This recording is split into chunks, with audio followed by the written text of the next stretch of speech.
Hello, in this video we're going to explore how you can achieve full marks for paper 3 section A of the EDEXCEL English Literature A2 qualification.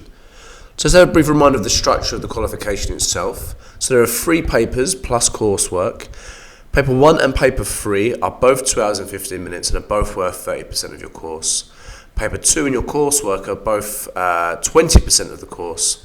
One is obviously a 1 hour examination, the other is an extended essay, which is a comparison of text from different forms.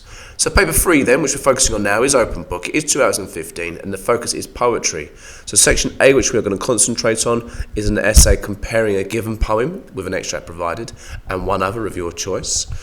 And that will focus on assessment objectives 1, 2 and 4. Section B is poetry based on theme, so using a poem from a prescribed list. And again, one other you have studied, compare poetry. So both are comparison essays, both are looking at poems over different time periods. And again, the only difference here being one is 1, 2 and 4 assessment objectives, one is 1, 2 and 3. So section A, which we're going to focus on now, 1, 2 and 4, what does that mean? Well, 1 is your ability to create an argument, basically write a proper essay using terminology in an accurate way. 2 is your ability then to analyse the texts using formal structure and language to support your argument, and 3 obviously here is your ability to link context to that. So let's see if you've been revising, shall we? 2 tasks for you now. So for section A, 2 questions. How do you plan a response to get perfect marks? How do you write a response to achieve perfect marks? So when you are ready, press pause, note down your answer, discuss it however you wish to undertake this task, and then when you feel you are correct, press play to resume. So here's the mark scheme then. So for AO1, 2 and 4 we're looking at 30 marks. So that, as I've said to you already, to achieve level 5 we need to do the following.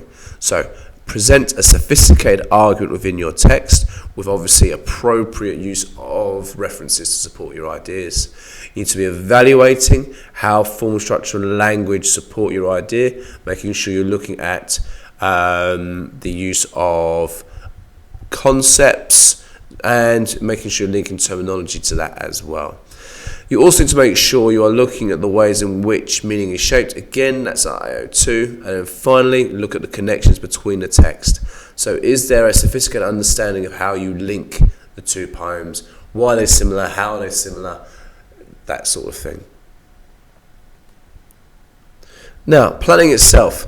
Really simple. Read the question carefully, making sure to underline the key parts of it, because if you don't underline the key parts of it, well, obviously you might miss the argument, and then you're obviously missing your first bullet point, AO1. Read the given poem. You may obviously need to read it a couple of times again to remind yourself, but not a problem. Then you want to make sure you're answering the question based on that one poem on its own. You might want to start thinking, and you will naturally, which you will compare it to and why.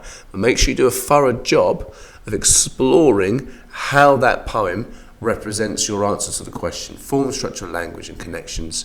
Then you make sure that you are applying your second chosen poem to the first. So is that similar or different in terms of the way in which it presents those ideas? Why is that? How is that? Note down your ideas, and then when you've done that, you want to be proofreading that plan to make sure that you are happy it's full marks. Does it cover everything that you require in order to gain perfect marks? If not, go back to your planning.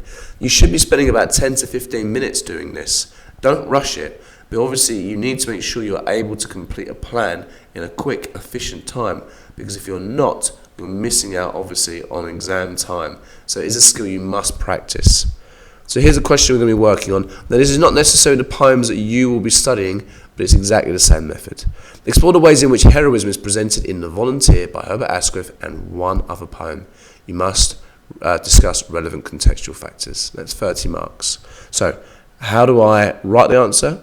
Well, I need to make sure I include these things as well when I'm thinking about structure, form and language. You're more than welcome to press pause and make sure you note these ideas down. But the answer itself, well, we'll look at that in our next video. So thank you, well done, and keep revising.